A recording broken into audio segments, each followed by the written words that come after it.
manonona ny fiadanan'i Jesosy Kristy Tompo ho amintsika tsirairay avy a manaraka an'izao fandarana miomana iona amin'Andriamanitra ao izao indray. Ny fahasoavana sy ny famindrapoa avy amin'ny Tompo no nato izao antsika ary isaorantsika azy zany. Mandeha ny fotoana, miamandroso ny fotoana ary dia arakaraka ny androso ny fotoana no mame akaika ny fiverenan'i Jesosy. Ary arakaraka ny mame akaika ny fiverenan'i Jesosy no merompotra le ratsy, merompotra Satana ary mebe ny fahavalo mitsangana.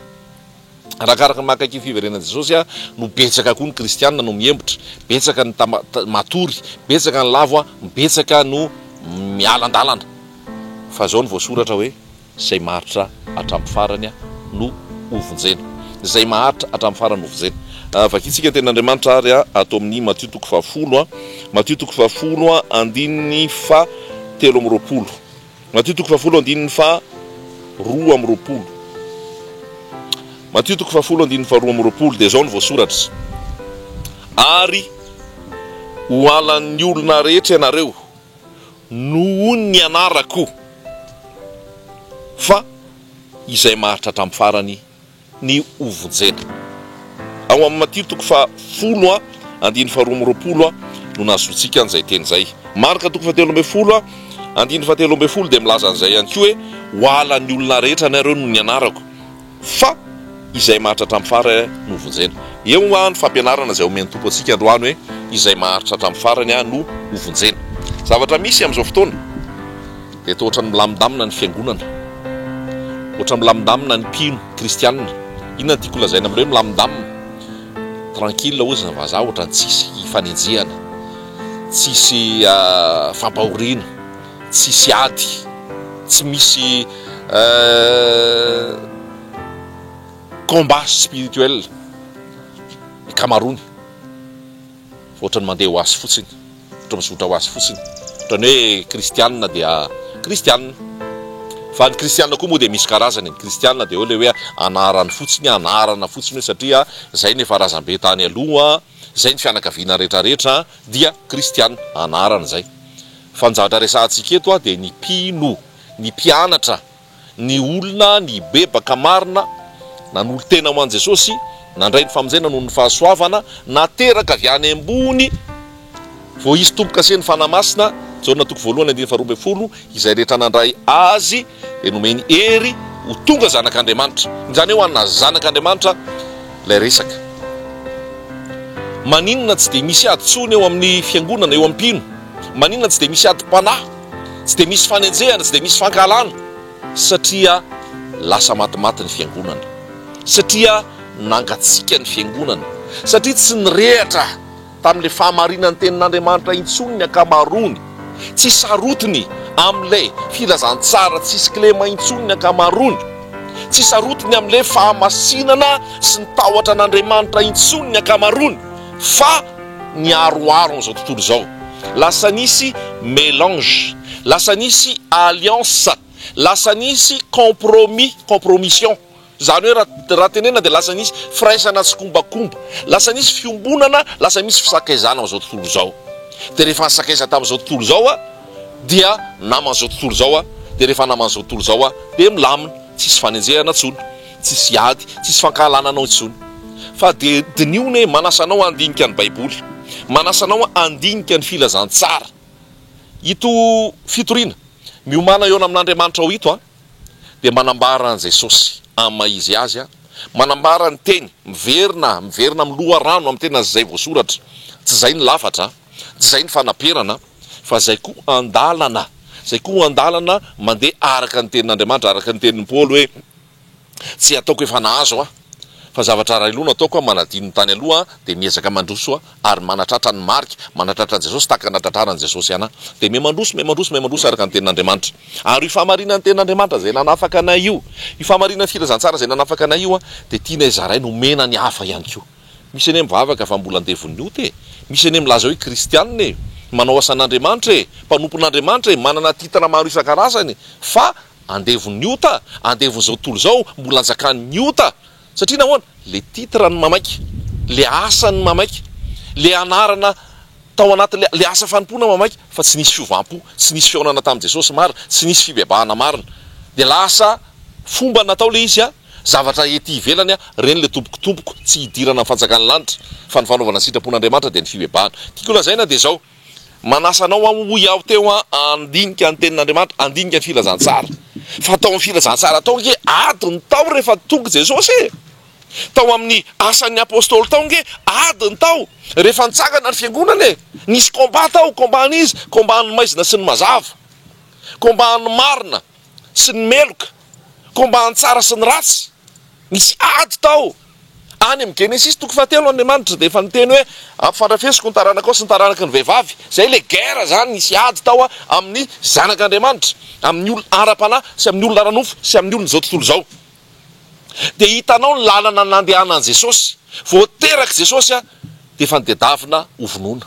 Zay le combat, zay le ady. Satria fantatra fa io ilay mpanjaka. Nangofotra nge Rôda na hainao an'izany hoe teraka Jesosy, teraka ilay mpanjaka ary naniraka olona hoe ndana vonoy, mody hoe ndana mba jereo misy azy fa za koa mba te hamangy azy rehefa tonga ny fotoana. Fa ny tanjo dia hamono an Jesosy misy ary zay natonga Jesosy nitsoaka nandeha tany Egypta satria tsy mbola tonga ny fotoanany. Jerevo rehefa mijery ny filazantsara ianao, jerevo amin'ny maso mijery amin'izay amin'ny resaka hoe ady-panahy fa ny zavatra ao anatin'ny filazantsara ao dia ady.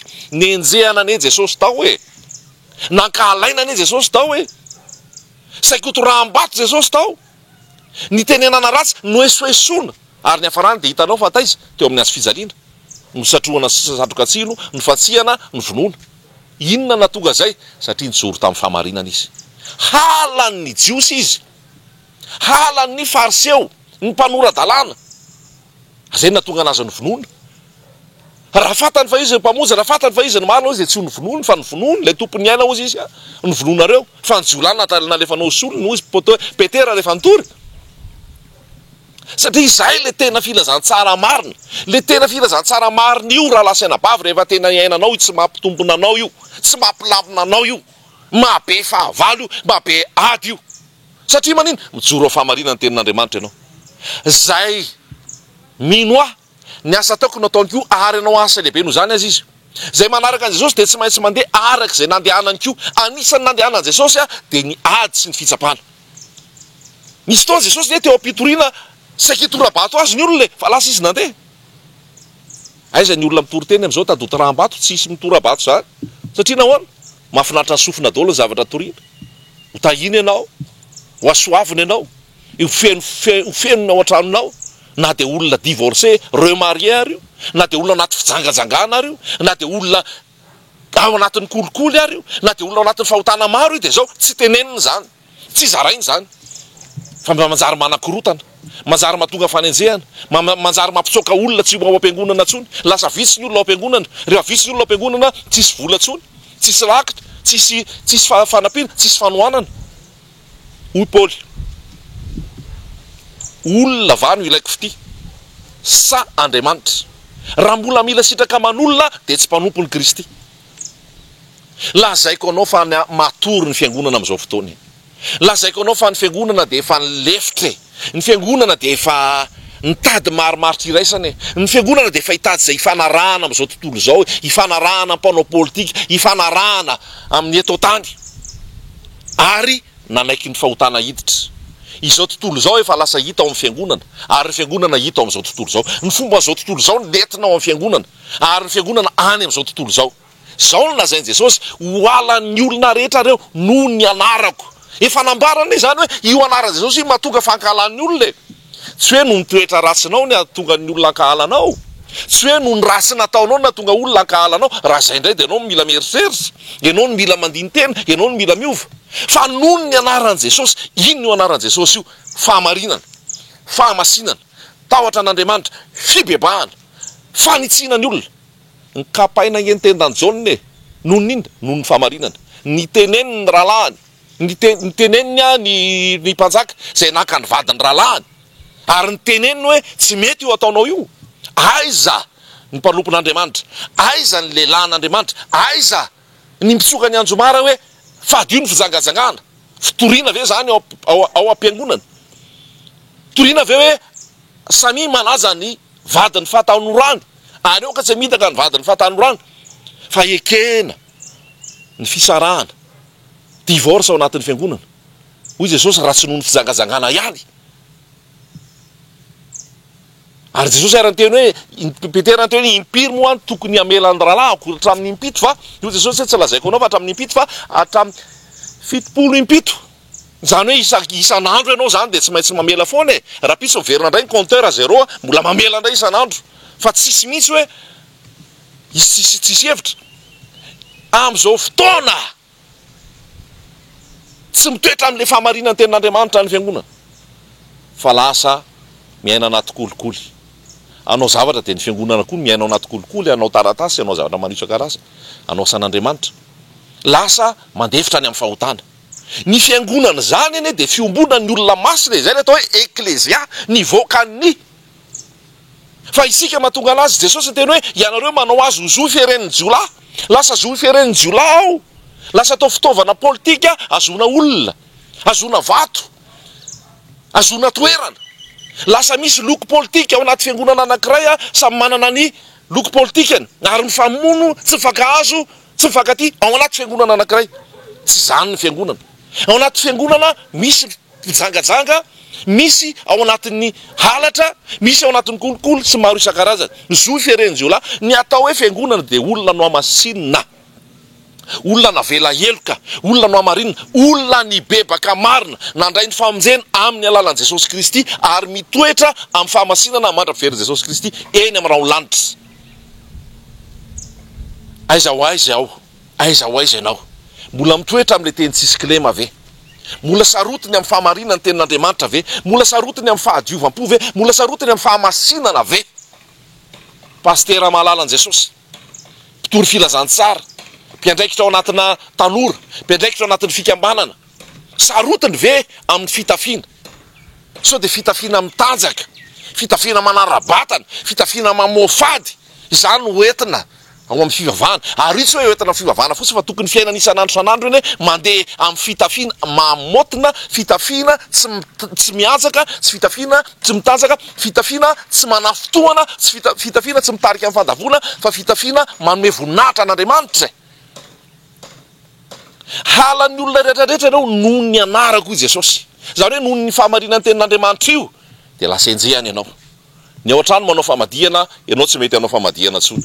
Ny ao an-trano anatin'ny fifohana sy ny fisotroana, nefa sady mivavaka ihany sady manao asan'Andriamanitra ihany, ianao ny fo dia nijoro amin'ny tenin'Andriamanitra, ianao mandeha fahamarinana halan'ny olona noho ny anaran'i Jesosy. Hoy Jesosy rehefa niteny ao amin'ny filazantsara ihany, sao dia heverinareo fa tonga hitondra fiadanana, sao dia heverinareo fa tonga hitondra fihavanana, tsy tonga hitondra fihavanana fa tonga hitondra sabatra.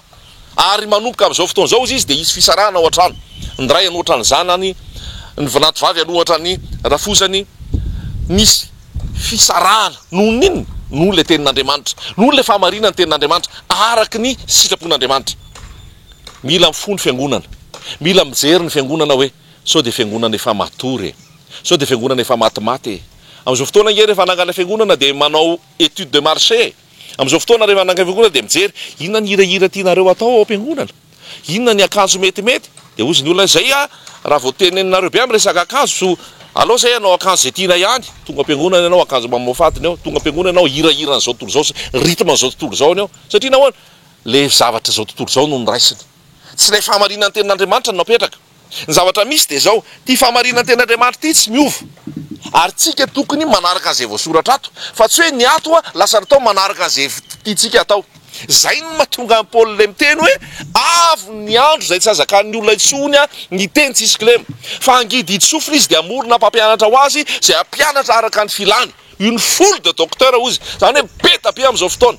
Tsy te halalan'izany fibebahana izany, tsy te halalan'izany tahotra an'Andriamanitra izany, tsy te halalan'izany hoe mandeha fahamasinana izany, fa te hivavaka ihany nefa. Dia mamory olona, miforme olona hoe ianao rehefa mitory teny aminay aza miresaka an'izany divorce ireo mariage zany, ianao rehefa mitory teny aminay aza miresaka an'izany fibebahana izany, ianao rehefa mitory teny aminay aza miteniteny resaka hoe tsy mety ny kolikoly sy ny fangalara-badin'olona sy ny tsy fahamarinana anay, fa torio ilay zavatra mampahery anay, torio ilay zavatra mahafinaritra ny sofinay, torio ilay zavatra mampirisika anay anana be, anana be, anana be. Dia feno ny fiangonana, feno ny trano fivavahana, satria nahoana efa namboarina arak'izay tian'ny olona ilay zavatra toriana. dia tonga ao izy mijangajanga mivoaka ao izy mbola mpijangajanga, tonga ao izy olona maloto fo tsy mamela heloka, mivoaka ao izy mbola maloto fo tsy mamela heloka, tonga ao izy ao anatin'ny faratsiana, mivoaka ao izy ao anatin'ny faratsiana ihany. Satria nahoana tsy nomena le sabatra, tsy nomena le teny andrasarasa anova, fa nomena teny fampaherezana, nomena teny fampanantenana, nomena teny mampirisitrisika. Tsy zany no ilaina fa fanovana ny fo.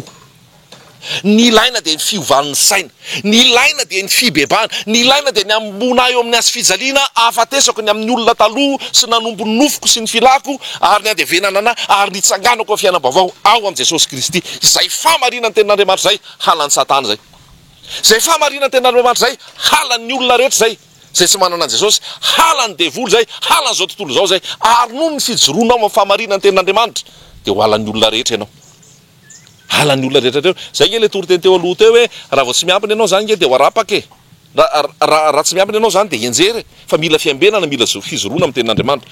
Zay ao anatin'izao fitoriana zao betsaka ny ady, betsaka ny fanenjehana, betsaka ny fizahan-toetra, betsaka ny zavatra maro isan-karazany, fa noho ny fitiavana an Jesosy, noho ny fitiavana an'ilay tenin'Andriamanitra dia mijoro amin'ny famarinana, mijoro amin'ny tenin'Andriamanitra ary noho le fanamasina amin'ny toetra ao anaty. Raha ity tenin'Andriamanitra ity amin'ny teny frantsay izy dia hozy izy hoe ho halan'ny olona rehetrarehetra nareo noho ny anarako, fa izay maharitra amin'ny fahazotoana sy ampitoniana ny fitondratena ratsy izay atao azy, ny fahamaliana ratsy izay atao anazy izy no vonjena. Zany hoe ianao io tenenana ratsy noho ny filazantsara, ianao io enjehana noho ny filazantsara, ianao io tena hoe nisy ratsy ianao noho ny filazantsara. Fa raha ianao no maharitra an'izany hoe tsy mamaly ratsy ny ratsy, misaotra an'izay manozona, misaotra an'izay manenjika, mivavaka amin'izay manisy ratsy, ianao tsy manisy lolopo, tsy manisy fankalana, tsy mamaly ratsy ny ratsy fa hoe mitoetra ao famasinana sy ny fahadiovam-po, maharitra amin'izany dia ianao no vonjena. Zay le voalaza ny tenin'Andriamanitra. Ary tena tia napetraka amintsika amin'izao fotoana hoe mihazakazaka izao tontolo zao ho amin'ny filahany sy ny rehaka sy ny fitiavam-bola, fa ianao ihazakazaka amin'ny fahamasinana, ianao ihazakazaka amin'ny fitiavana an Jesosy, ianao ihazakazaka amin'ny tahotra an'Andriamanitra, ianao ihazakazaka amin'izay mahafinaritra an Jesosy Kristy. Fa mila mieritreritra, mila mieritreritra ianao, raha tsisy fankahalana zao tontolo zao, raha tsisy fanenjehana zao tontolo zao, tsy tadiavana aloha zany hoe za andeha mba hitady zay ankahalana, za mba andeha hitady ady, tsy tadiavana zany, tonga ho azy zany rehefa amin'i Jesosy ianao. Zany fanenjehana sy fankahalana zany tonga ho azy zany rehefa amin'i Jesosy ianao, satria mijoro amin'ny fahamarinana ianao. Mahereza ianao zay ao ampiasana, miaritra ady, fitsapana, ankalaina noho ny fahamarinana tenin'Andriamanitra, mijoroa amin'ny fahamarinana fa Jesosy hanamarina anao, Jesosy hampitoetra anao ary Jesosy hiaro anao. Ho anao zay anatin'ny fanompona, ao anatin'ny fitoriana, ao anatin'ny sehatra maro isan-karazany iainanao amin'ny sitrapon'Andriamanitra noho ny anaran'i Jesosy Kristy ho halan'ny olona rehetrarehetra ianao noho ny anaran'i Jesosy, fa zay mahatratra amin'ny farany novonjena.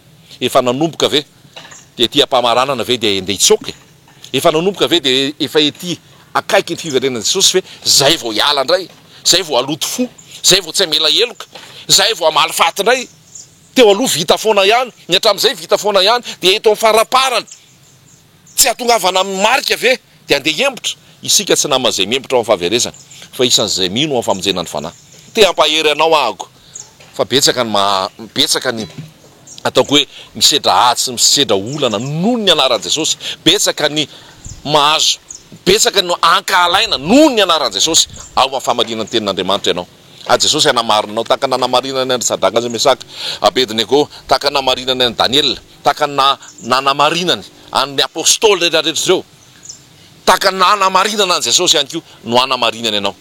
Fa ny hany ampaherezako anao dia zao, aza miova, mitoera amin'ny teny tsisy kilema, aoka aharitra hatramin'ny farany, aoka adio am-po mandrakariva, aoka hitoetra amin'ny fanetretena, ary aoka hitoetra ao anatin'ny fanambavaka, ao anatin'ny fandraisana ny tenin'Andriamanitra, ao anatin'ny fiandrandrana, firaisana aina amin'i Jesosy Kristy le tena voaloboka, mba hamenono ny fanamasina anao, mba handrakofa ny fanamasina anao, ka na eo ny mankahala sy ny tsy tia ianao hijoro foana, satria mila sitraka amin'i Jesosy ianao, fa tsy mila sitraka aman'olona, hitoetra amin'ny fahamarinana ny tenin'Andriamanitra ianao. Dia ilay maranako azy dia hoy Jesosy, sambatra ianareo raha kahalan'ny olona sy tenenany ratsy sy hanetrikendrehany sy tenenany ratsy maro zay amelezany anareo, mifanisa miravoravo nareo fa lehibe ny valim-pitianareo any an-danitra.